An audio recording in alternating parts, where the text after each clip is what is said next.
rainy afternoon of December 20th, 2025, a utility failure plunged the city of San Francisco into darkness.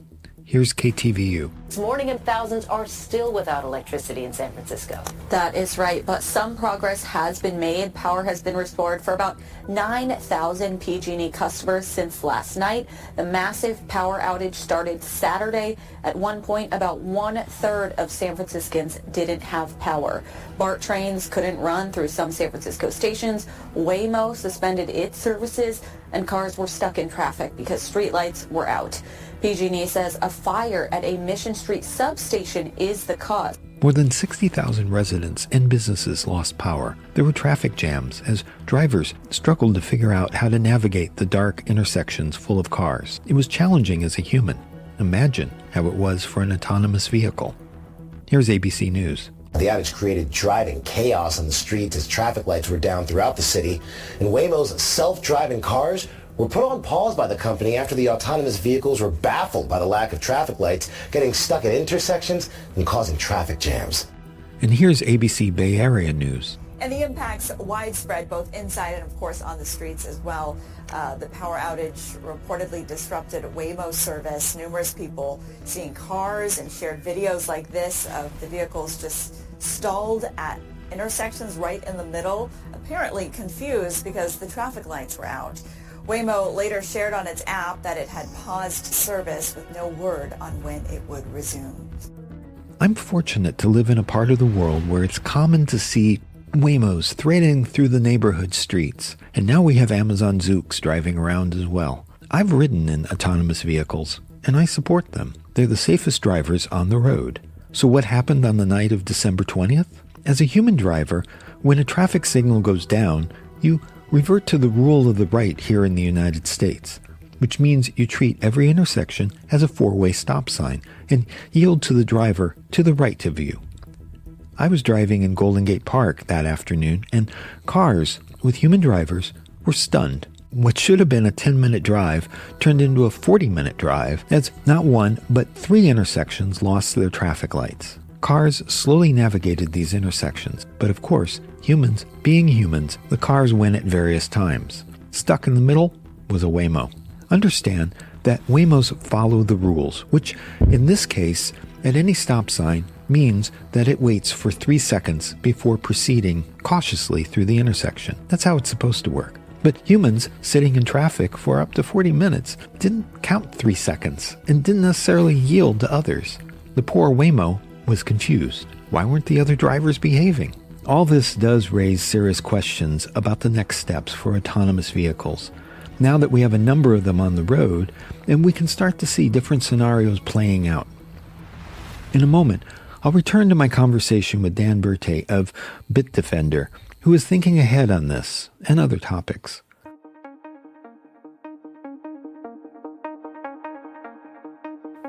This is a story about the next steps in autonomous driving, and for that matter, how our IoT connected world can get even better. I'm Robert Vamosi. This is Error Code.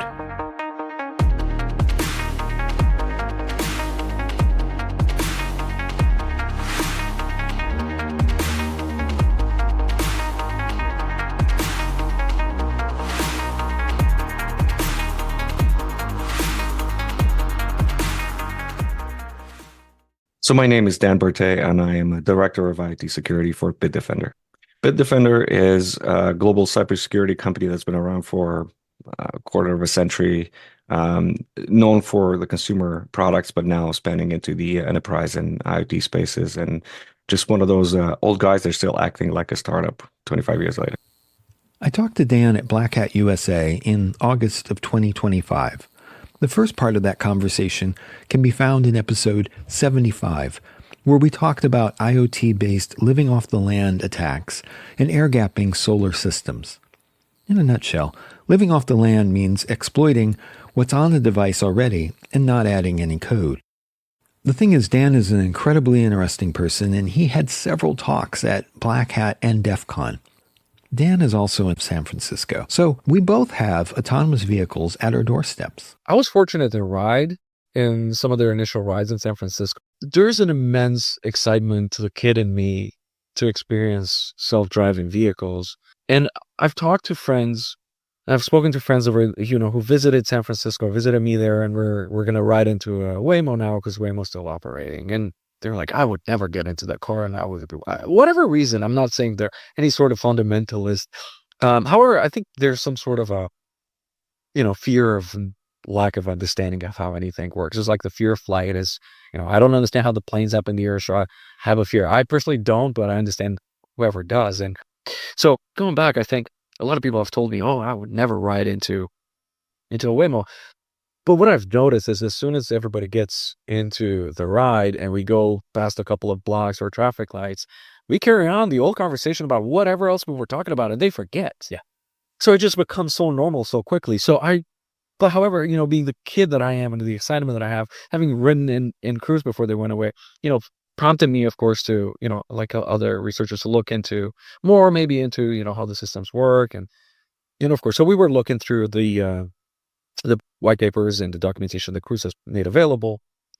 And, one thing that stood out, the car makes decisions based off of, they make 3 scenarios for each participant in traffic. For example, there's a pedestrian, there's a cyclist, there's 3 vehicles, based off of what is expected, they all do. The car devises 3 scenarios, and then it makes a decision by jamming all of them. And, it knows, okay, that car is going to make a right, but it could also make a left, but it's signaling right. So that pedestrian can cross at any time. And then basically they jam that, and that it's neural capacity, capability informs the car what to do next. Now, naturally, we fell to talking about one service in particular, and what might be learned from its failure in 2023. Cruise was a Bay Area independent autonomous vehicle company. Cruise was purchased by General Motors in 2016, and in September of 2021, Cruise received a permit from the California Department of Motor Vehicles to provide driverless taxi rides in the state. So far, so good, right? Well, very quickly, there were problems with the service. In January 2023, the city of San Francisco wrote to the California Public Utilities Commission requesting that Cruise applications be denied. They cited, in the months since initial approval, Cruise AVs have made unplanned and unexpected stops in travel lanes where they obstruct traffic and transit service, including into active emergency response scenes, including fire suppression scenes, creating additional hazardous conditions. Then, in August of 2023, the Cruise taxi fleet massively failed during a 3-day rock concert in Golden Gate Park. Without a power outage, a fleet of Cruise vehicles simply shut down on the narrow streets of North Beach. Here's Cron 4. As you can see, there's like 1, 2, 3, 4 Cruise cars blocking. No one can get through. Witnesses said there were about 10 driverless cars paralyzed on 2 narrow streets in San Francisco's North Beach neighborhood Friday night around 11 p.m. And it makes me feel horrible because people can die. If there's an emergency, the emergency vehicles cannot come down through. They can't, roll through those cars. This was longtime North Beach resident Jeffrey Bilbrey's view of Vallejo Street near Grand Avenue. He said the cars were disabled for about 15 minutes. I was warning people because people from out of town did not know these cars didn't have no drivers in them. Then, in October 2023, things got dire. Here's KTVU again. All right, we have an update now on that breaking news in San Francisco where a woman has been seriously injured after being hit by an autonomous vehicle. KTVU's Zach Sauce just arrived on scene there on 5th Street, just south of Market. He joins us live with the very latest. Zach, what can you tell us here? Yeah, and this is still very much an active scene. As you can see, the section up 5th between Market and Mission still blocked off. To my left over there, you can see the Cruise vehicle that was involved in this. We're told that around 9:30 this evening, a female pedestrian was crossing the street when she was struck by that Cruise vehicle. We are told that no one was inside the Cruise vehicle. There was no driver behind the wheel, and there were no passengers inside that Cruise vehicle. But the female pedestrian becoming trapped underneath of that vehicle, trapped under the left axle. This was the incident that ended Cruise service in California and ultimately in the rest of the country. Here's CNBC. General Motors robotaxi service Cruise now no longer allowed to operate in California after the state's DMV suspended its permits. Deirdre Bose has been following that story for today's Tech Check. What a story, Dean. What a story indeed, and more details are emerging. The question being asked today by the DMV and public officials is this: was there a cover-up? The incident under investigation involves a driverless Cruise vehicle that initially came to a hard stop running over a pedestrian. From there it gets fuzzy. The DMV alleges that Cruise only showed footage up to that stop and left out subsequent footage of the vehicle pulling over a distance of about 20 feet while dragging the pedestrian under the car the entire time. We're going to show you an image of the fire department physically lifting the car off of the woman. Now, Cruise disputes this and says that it shared the full video, but the investigation has much broader implications for the entire autonomous driving industry. Here's what part of that landscape looks like. It involves some of the biggest names in tech that have been shelling out billions of dollars in those ambitions. Cruise, of course, is backed by General Motors. Its main robotaxi competitor is Waymo, which is owned by Alphabet. Others in the space include Amazon, which bought Zoox for $1.2 billion in 2020, Apple's rumored Project Titan that we know very little about, and Tesla's own, though very early, plans for a full robotaxi fleet. Now, Waymo and Cruise have been taking paid rides since August, so they're arguably closer to rolling out for the mainstream. Waymo already has the edge. Cruise's suspension now likely to widen that gap further. I mention all of this because the Cruise experiment on the streets of San Francisco makes for an interesting IoT case study. This was a life-critical vehicle that wasn't necessarily ready for prime time, and the company itself may not have been mature enough to handle the real-world consequences of that. Dan has been looking into Cruise, which is coming back. GM has announced it's resurrected the program, but with scaled-back intentions. It's now a Level 2 driver assist system, allowing hands-free driving on mapped highways with an attentive driver. Super Cruise will be more capable on more roads in more complex urban situations, aiming for a Level 3 eyes-off driving capability by 2028. Cruise had previously billed at a Level 4 autonomous vehicle. But what struck me, as it struck you, is that the way they managed, emergency vehicles, like you said, they would use the microphones to inform the vehicle of emergency vehicles approaching. So you would hear the sirens, the car would pick up on that, and then would start looking with its cameras for the emergency vehicles to handle that. Now, if you rode in one of these self-driving vehicles in San Francisco or Arizona and Las Vegas and LA and elsewhere where they are currently under operation, and you've ran into an emergency vehicle, you probably found it very interesting that they had to stop but knew to swerve around or get out of the way. However, what I found interesting is, this mimicry of human management of driving. Okay, we will hear the siren, and to me as a technologist, it's always like, well, those vehicles could communicate directly to these autonomous vehicles that they are inbound, their route. So it would never have to listen to a siren to make a call, to make a decision as to avoid the area. But, just think of this. These two machines, they each run on a vehicle-to-vehicle system, which there are many in development, but none that have taken on yet.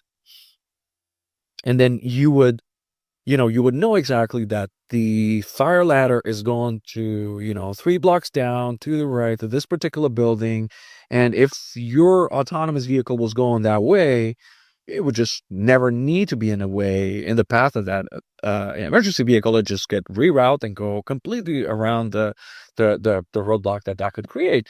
And it just makes so much sense that that's how it should be handled. This sounds like a smart city plan.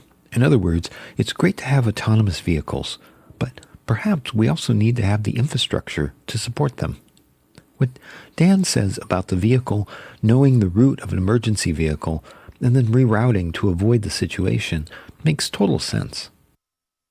And I think that's kind of slowing the whole thing down. And with all my due respect and admiration to the efforts of these wonderful people are putting into the research here, of course they know better than I do. But I think we could help the industry as well by improving infrastructure instead of putting the burden all on those on those systems to improve and mimic humans. Because in the future, and I've wrote this in a piece many years back that you can probably Google somewhere. And I said there, my kids won't know how to drive. You know how you, if you were, if you drove a Tesla, you know how they stop equipping them with a shift selector. And they made it autonomous. It would guess you're in a garage. You're definitely not going to go backwards. You need to, so it's going to automatically be in and drive. Or basically what they were doing, and a lot of people don't see it as. Of course, it's a potentially cost saving measure, but it's also a removal of the control surfaces that we wouldn't need when the cars become fully autonomous.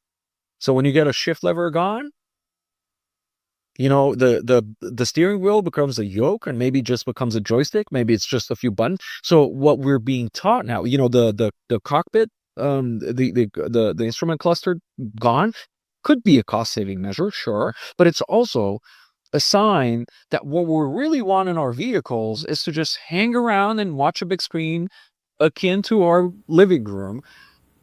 Mercedes did pilot a vehicle that did just that. It didn't have a steering wheel, and all the seats swiveled so the passengers could face each other or watch video screens. The lack of steering wheel presents one problem.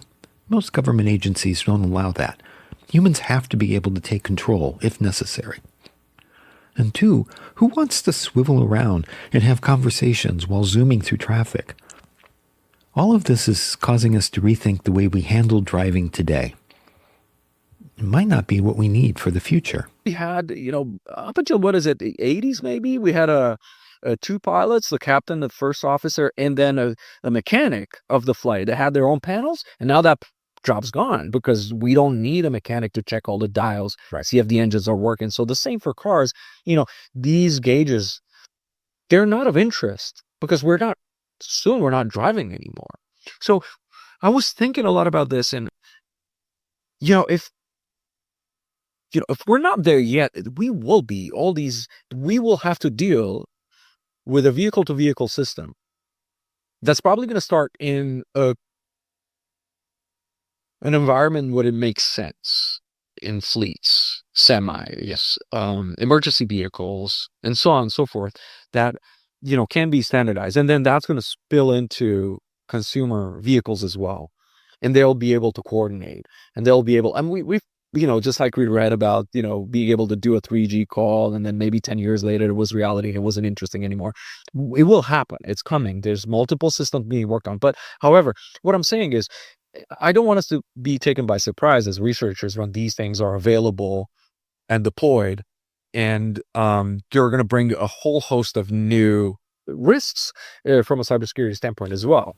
So enabling smart cities means new technologies, such as V2V, vehicle-to-vehicle communication standards, and also I2V, infrastructure-to-vehicle standards. With any new technology, there's always a risk of misconfiguration or implementation failures, and this is fodder for some really great DEF CON talks in the future. We all know about the stories of, DEF CONs and others, where we're seeing the presentations where different self-driving vehicles were being attacked by, painting different lines. Or Tesla has allowed researchers to attack their vehicles, which I think is good. Pwn to Own is an example where you can win a Tesla by exploiting vulnerabilities against it. More electric and autonomous vehicles should be subjected to this as well. As I'm exploring this, as I'm looking at the space, I'm thinking a better way to secure the future of autonomous vehicles isn't to make them mimic human drivers. It is now, and it makes sense that it's that way. But it's also trying, and this is me gently nudging and urging, potentially administrations to consider building infrastructure that meets self-driving in the middle. And we design systems, and we help vehicle-to-vehicle coordination systems get deployed. Yes, this should be a whole ecosystem that gets redesigned. That raises the question of whether autonomous vehicles will scale to older cities, and whether we need to build new transit lanes just to accommodate these new vehicles. It's going to make everybody's, life easier and safer. I imagine, instead of the carpool lanes we have on the 101, those will become autonomous vehicle lanes. Can you imagine what would happen if we all started crossing the highway? Autonomous vehicles being on the highway, they would all have to stop and they wouldn't go around this. So, we have to, welcome autonomous vehicles into the infrastructure. And don't get me wrong, for those who say, well, I like to drive. We're not talking politics here. I have a blast, driving my ICE car on bendy roads in the weekend. Of course, I'm not. However, I'm looking at the future and I'm trying to be the best technologist that I am to be realistic. So I have a film degree, and I remember in film school people telling me that everything was going to video and streaming. And I reminded them that first we had silent movies and radio.